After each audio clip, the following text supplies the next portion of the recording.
কাসেম নানুতুবি রাহমাতুল্লাহি আলাইহি আল্লাহর একজন খাস বান্দা, আল্লাহর একজন খাস ওলি, আল্লাহর পয়গম্বর বিশ্ব নবী মুহাম্মদুর রাসূলুল্লাহ সাল্লাল্লাহু আলাইহি ওয়াসাল্লাম ওনার রুমের ভিতরে এসে হাজির হয়ে গেলেন। নিজের পরিচয় দিলেন, হে কাসেম, আমি তোমার নবী মুহাম্মদুর রাসূলুল্লাহ সাল্লাল্লাহু আলাইহি ওয়াসাল্লাম। তুমি দীর্ঘদিন যাবত ডালিম গাছের নিচে বসে তুমি কি করতেছো বলো? হযরত কাসেম নানুতুবি রাহমাতুল্লাহি আলাইহি জবাব দেন, ইয়া রাসূলুল্লাহ, ইয়া হাবিবাল্লাহ, আল্লাহর কোরআনুল কারীম, কোরআন শরীফ আমি শিক্ষা দিতেছি ডালিম গাছের নিচে বসা। ছাত্র মাত্র 2 জন। আল্লাহর পয়গম্বর বলেন, তুমি আমার সাথে চলো। কাসেম নানুতুবি রাহমাতুল্লাহি আলাইহি পিছনে পিছনে যাচ্ছেন। আখিরি জামানার পয়গম্বর মুহাম্মদুর রাসূলুল্লাহ সাল্লাল্লাহু আলাইহি ওয়াসাল্লাম সামনে সামনে যাইতেছেন। আল্লাহর পয়গম্বর ঘর থেকে বের হইয়া বিশাল বড় ময়দান, ওই ময়দানে গিয়া আল্লাহ রাসূলের হাতের মধ্যে একটা লাঠি মোবারক ছিল, লাঠি দিয়া ডাক দিতেছেন আর বলতেছেন, কাসেম, তুমি ডালিম গাছের নিচে কেন আল্লাহর কোরআন শিক্ষা দিবে? তুমি একটা মাদ্রাসা করো, আমি ডাক দিয়া যাইতেছি। এই যে ডাক দিলাম, এই ডাকের ভিতরে মসজিদ বানাইবা, ছাত্ররা আসাতেজে কেরাম যারা আছেন সবাই মিলে এই জায়গায় নামাজ পড়বে। এই জায়গায় একটা বিল্ডিং বানাইবা, এই জায়গাটার মধ্যে মাদ্রাসা হবে। আর এক জায়গা ডাক দিয়া দেখাই দিলেন, হে কাসেম, তুমি এই জায়গাটার মধ্যে ছাত্রদের খানা পিনা পাক করবে। জোরে কোন সুবহানাল্লাহ। হযরত কাসেম নানুতুবি রাহমাতুল্লাহি আলাইহি বলেন, আল্লাহর নবী, আল্লাহর পয়গম্বর আমাকে ডাক দিয়া দেখায়া উনি যখন বিদায় নিয়ে চলে গেলেন, বিদায় নিয়ে চলে যাওয়ার কিছুক্ষণ পরে আমার ঘুম লেগে গেল। ঘুম থেকে সজাগ হইয়া আমি তাকায়া দেখি আমার পুরা শরীর থেকে মেশক আম্বরের সুঘ্রাণ বের হইতেছে। তার কারণ হলো আল্লাহ রাসূলের সাথে হাতে মুসাফা করেছিলাম, এই জন্য হাত থেকে মেশক আম্বরের সুঘ্রাণ পাইতেছি। আল্লাহু আকবার বলে। নবীজির সাথে আমি মুআনাকা করেছিলাম, যার কারণে আমার পুরা শরীরটা মেশক আম্বরে ভরে গেছে। আমার পুরা শরীর থেকে মেশক আম্বরের সুঘ্রাণ বের হইতেছে। আল্লাহু আকবার বলে। হাদিসের ভিতরে আছে, আল্লাহ রাসূল, আল্লাহর নবী যে রাস্তা দিয়া যাইতেন, সাহাবায়ে কেরাম দেখতেন না নবীজি চলে গেছেন, কিন্তু আধা ঘন্টা 1 ঘন্টা পরেও কোনো মানুষ যদি এই রাস্তা দিয়া যাইতেন, তখন তারা টের পাইতেন, বুঝতেন যে এই রাস্তা দিয়া মনে হয় কিছুক্ষণ পূর্বে বিশ্ব নবী গিয়েছেন। তার কারণ হলো আল্লাহ রাসূল, আল্লাহর পয়গম্বর যেই রাস্তা দিয়া যাইতেন, পুরা রাস্তা মেশক আম্বরের সুঘ্রাণ দিয়ে ভরপুর হয়ে যাইত। আল্লাহু আকবার বলেন। এই জন্য কাসেম নানুতুবি রাহমাতুল্লাহি আলাইহি বলেন, আমি যখন ঘুম ভেঙে গেল, সজাগ হয়ে গেলাম, আমার হাত থেকে মেশক আম্বরের সুঘ্রাণ আমি অনুভব করতেছি। আমার সারা শরীর থেকে মেশক আম্বরের সুঘ্রাণ বের হইতেছে। লা ইলাহা ইল্লাল্লাহ, মুহাব্বতে লা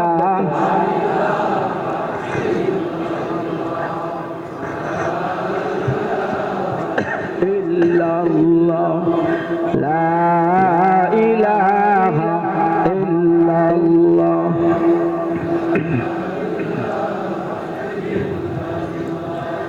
লা ইলাহা ইল্লাল্লাহ মুহাম্মাদুর রাসূলুল্লাহ সাল্লাল্লাহু আলাইহি ওয়াসাল্লাম। হযরত কাসেম নানুতুবি বলেন, সারা রাত আমি আর ঘুমাইতে পারলাম না। আমি মাওলা দরবারে শুকর গুজার করতে লাগলাম, মালিক রে আমাদের প্রিয় নবীর চেহারাটা এক নজর দেখার জন্য কত হাজার বার দরুদ ইব্রাহিম পড়ছিলাম, কোনদিন নবীর সাক্ষাৎ পাইলাম না। আজকে নবীজি এসে আমার সাথে সাক্ষাৎ করেছেন, কারণ নবীজি বলেছেন কোন গুনাহগার উম্মত যদি স্বপ্নের মাধ্যমে স্বপ্নের ভিতরে আমাকে এক নজর দেখতে পারে, তার জন্য জাহান্নামের আগুন হারাম। এই জন্য কাসেম নানতুবি রহমাতুল্লাহি আলাইহি শুকর গুজার শুরু করে দিলেন। সারা রাত সজাগ থেকে মাওলার শুকর গুজার করলেন। ফজরের নামাজ মহল্লার মসজিদে গিয়া পড়লেন, পইরা ওনার সমকক্ষ যারা আলেম ছিলেন তাদের সাথে একটা মশওয়ারা করলেন, এলাকার মুরব্বীদেরকে সামনে নিয়ে একটু মশওয়ারা করলেন, পরামর্শ করলেন, স্বপ্নের কথা উনি বর্ণনা দিলেন।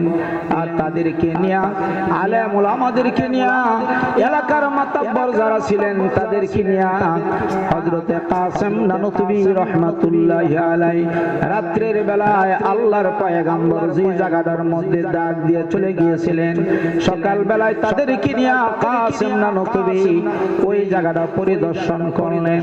কাসেম নানতুবি বলেন রাত্রের বেলায় আল্লাহর পয়গম্বর লাঠি দিয়া যে যে জায়গায় ডাক দিয়ে গিয়েছিলেন, সকাল বেলায় গিয়ে দেখি ওই জায়গাগুলোর মধ্যে এখনো দাগ বিদ্যমান আছে। এইটা হলো দেওবন্দ মাদ্রাসা। আল্লাহু আকবার বলে। হযরতে কাসেম নানতুবি রহমাতুল্লাহি আলাইহি এলাকার 10 জনের সহযোগিতা নিয়ে মাদ্রাসা বানাইলেন, একটা বিল্ডিং বানাইলেন, মসজিদ বানাইলেন। কিছুদিন যেতে না যেতে ছাত্রের সংখ্যা বৃদ্ধি পেতে লাগলো। আল্লাহর পয়গম্বর দোয়া করে গেলেন, হে কাসেম এই জায়গাটার মধ্যে এমন একটা মাদ্রাসা হবে, সারা পৃথিবীর মধ্যে সর্বশ্রেষ্ঠ মাদ্রাসা হবে এই মাদ্রাসা। আল্লাহু আকবার।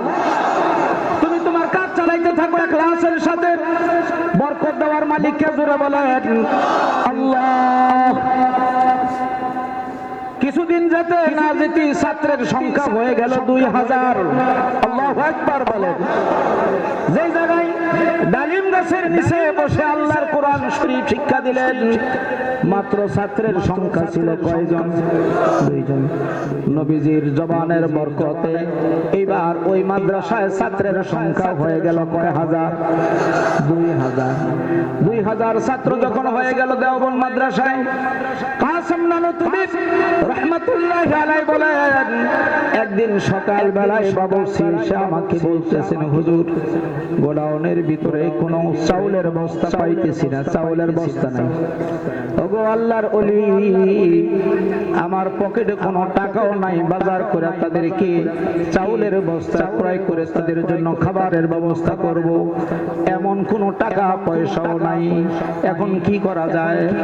কাসেম নানতুবি বলেন কোনো টেনশন নাই, ওয়া মান ইয়াতাওয়াক্কাল আলাল্লাহি ফাহুয়া হাসবুহু।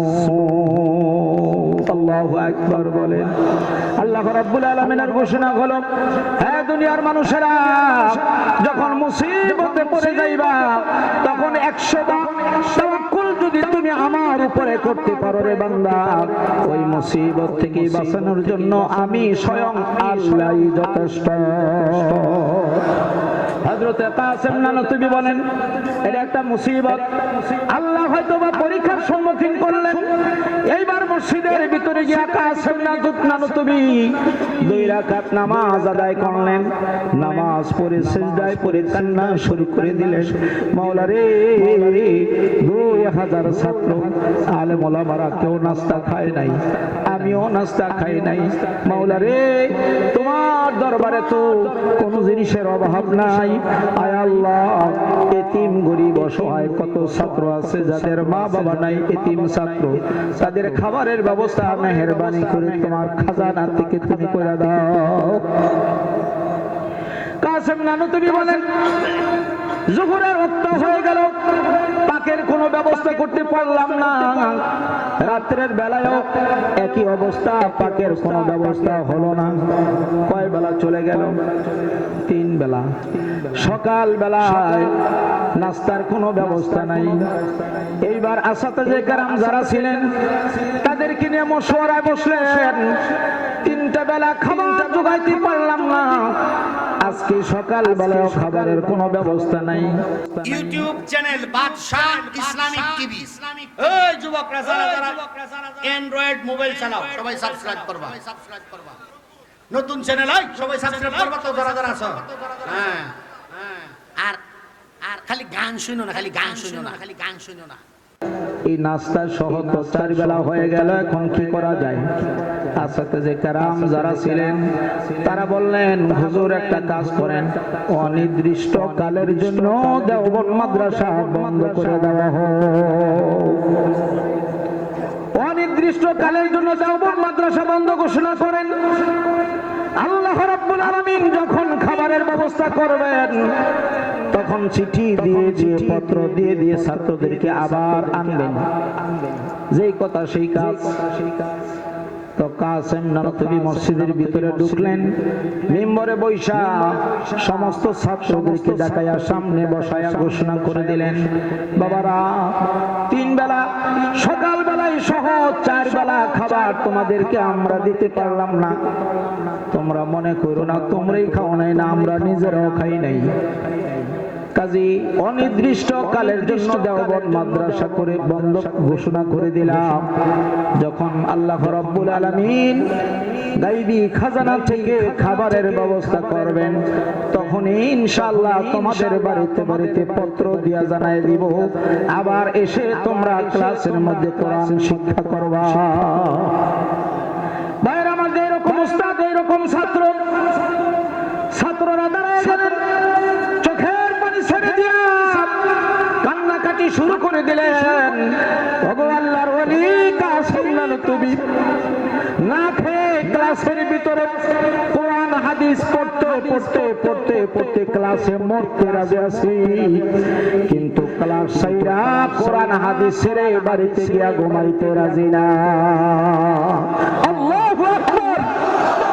এটার নাম হলো কওমি মাদ্রাসা। ভাইয়ের আমার, আল্লাহর ওলি তাদের বক্তব্য শুনলেন। সমস্ত তালিবুল আলেমরা চিৎকার মেরে বললেন, হুজুর মেহেরবানি করে আপনার বক্তব্য মেহেরবানি করে আপনি উদ্ধ করে ফেলুন, আপনার বয়ান আপনি উদ্ধ করুন, আপনার ঘোষণা আপনি প্রত্যাখ্যান করুন। আল্লাহর ওলি বুঝতে পারলেন ছাত্রদের ভিতরে আল্লাহর মহব্বত ঢুকে গেছে, বিশ্ব নবীর মহব্বত, হাদিসের মহব্বত, কোরআন শরীফের মহব্বত ঢুকে গেছে। আল্লাহু আকবার। ছাত্ররা বলতেছে, ওগো আল্লাহর ওলি কাসেম নানতবি, আমরা তো আসছি ইলমে দ্বীন শিক্ষা করার জন্য, কোরআন শিক্ষা গ্রহণ করার জন্য, হাদিস শিখার জন্য। আপনি যদি আমাদেরকে বিদায় করে দেন তো সেখান থেকে তো বঞ্চিত হয়ে গেলাম। রিজিকের ব্যবস্থা আল্লাহই করবেন। কে করবেন জোরে কোন? রিজিকের মালিক কে? জোরে বলতে হবে। আল্লাহ রাব্বুল আলামিন রিজিকের মালিক, তিনি রাজ্জাক, তিনি আমাদেরকে সৃষ্টি করেছেন, তিনি তো আমাদের রিজিকের ফয়সালা করবেন, ঠিক কিনা জোরে বলেন। তো হুজুর, আচ্ছা হুজুর, এখন আমাদের চিন্তা চেতনা হলো না খেয়ে খেয়ে আমরা ক্লাসের ভিতরে কোরআন পড়তে গিয়ে হাদিস পড়তে পড়তে ক্লাসের ভিতরে মরতে রাজি আছি, মৃত্যুবরণ করতে রাজি আছি, তারপরেও কোরআনের দশ ছাইরা বাড়িতে যাইতে রাজি না। আল্লাহু আকবার। ভাইরা আমার, তাৎক্ষণিকভাবে কাসেম নানতবি রাহমাতুল্লাহি আলাইহি যে ঘোষণাটা দিয়েছিলেন, বন্ধের ঘোষণা দিয়েছিলেন, তিনি সাথে সাথে তা উদ্ধ করে ফেললেন। ঠিক আছে, তোমরা ক্লাসে চলে যাও। আসাতেজে কেরাম যারা ছিলেন তাদেরকেও বললেন, আপনারা ক্লাসে চলে যান। তো চলে গেছে। দুপুরের খাবার নাই, রাত্রের খাবার নাই। কয় বেলা হইল? 6 বেলা।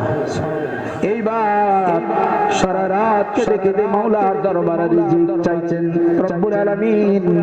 6 বেলা না খাওয়া, আর কতদিন না খেয়ে থাকবে জানি না। মেহেরবানি করে তুমি তোমার গায়বী খাজানা থেকে ছাত্রদের খাবারের ব্যবস্থা করে দাও। বাইরে আমার দেখা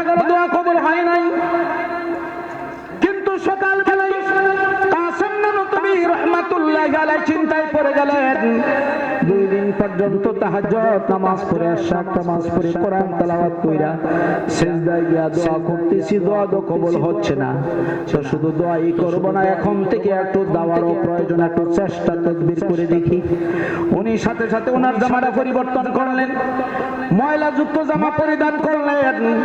ময়লা একটা জামা পরিধান করে অনেক দূরে ছিল আপনার একটা লঞ্চ ঘাট, সেখানে তিনি হেঁটে হেঁটে চলে গেলেন। বিকাল হয়ে গেছে, বিকাল বেলায় সন্ধ্যার পূর্ব মুহূর্তে একটা লঞ্চ বেরিয়ে উনি চিন্তা করতে লাগলেন, ছাত্রদের খাবার জোগাইতে যদি আমার কুলিগিরির কাজটা করতে হয় তারপরেও করব, তারপরেও দেখি আল্লাহ নি এই উসিলায় ছাত্রদের খাবারের ব্যবস্থাটা করে। কিয়ামতের ময়দানে যদি আমার কোনো ইবাদত মাওলার দরবারে কবুল না হয়, এই যে ছাত্রদের খাবারের জন্য কুলিগিরির কাজটা করলাম, এইটা যদি আল্লাহ দরবারে কবুল হয়ে যায়, এই উসিলায় তো কিয়ামতের ময়দানে মহান আল্লাহ রব্বুল আলামিন আমারে maaf করে দিবেন। আল্লাহু আকবার। কেমন ইখলাসওয়ালা ব্যক্তিত্ব ছিলেন তিনি, কেমন ইখলাসওয়ালা আল্লাহর ওলি ছিলেন তিনি। জামা পরিবর্তন করে চলে গেলেন লঞ্চ ঘাটে। বিকাল বেলায় লঞ্চ ভিড়ছে ঠিকই, লঞ্চ যখন ঘাটের মধ্যে ভিড়ছে, লঞ্চের ভিতরে ঢুকলেন।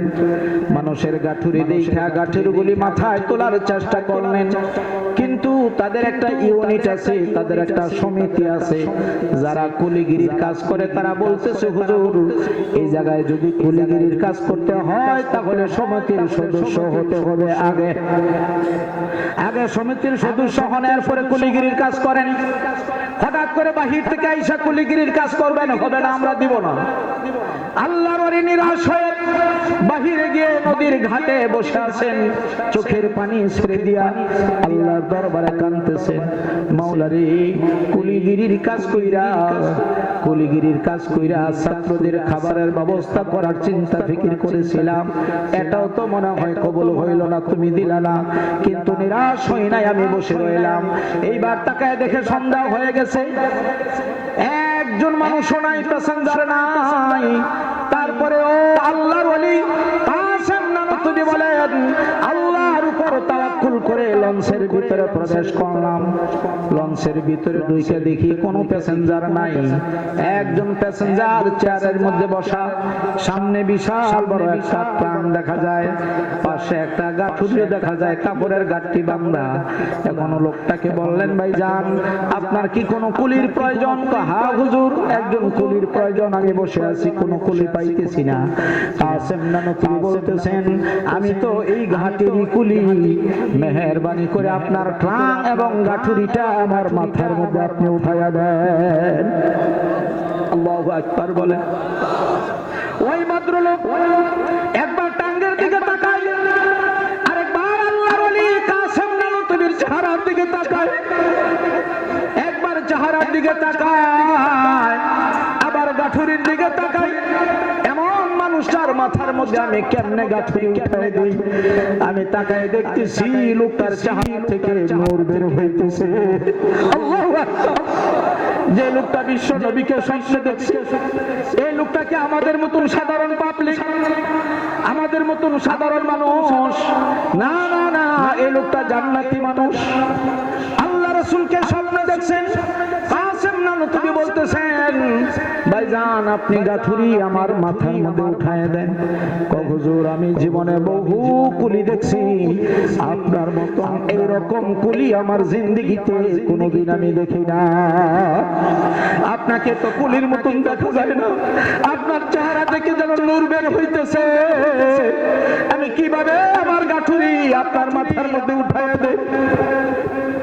কাসেম নানুতুবি বলছেন, না না না, আমি এই ঘাটের কুলি, তুমি দয়া করে আমার টাংটা আমার মাথার মধ্যে উঠায় দাও।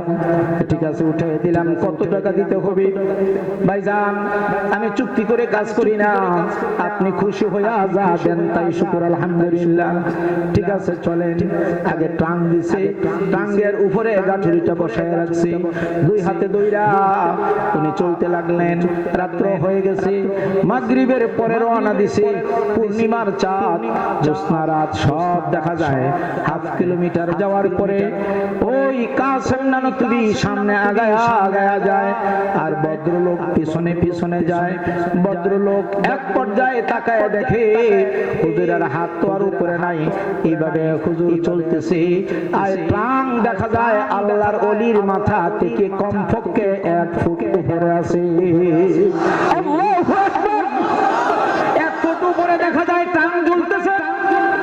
আল্লাহর ওলি কাসেম নানতুবি যদি দ্রুত বেগে হাঁটে, প্রাণ দ্রুত বেগে যায় সামনে, আর কাসেম নানতুবি যদি আস্তে আস্তে হাঁটে তো ওই টাঙ্গাও আস্তে আস্তে যাইতেছে। আল্লাহু আকবার! টাঙ্গের সাথে গাঠুরির সাথে হুজুরের মাথার কোনো কানেকশন নাই, 1 ফুট ব্যবধান।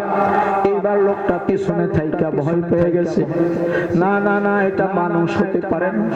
দৌড়ায় সামনে গেলেন, ওগো আল্লাহর ওলি, আপনার হাতে ধরি, আপনার পায়ে পড়ি, হুজুর আপনি গাঠুরি নামান, আগে আপনার পরিচয় দেন, তারপরে গাঠুরির ফয়সালা হবে।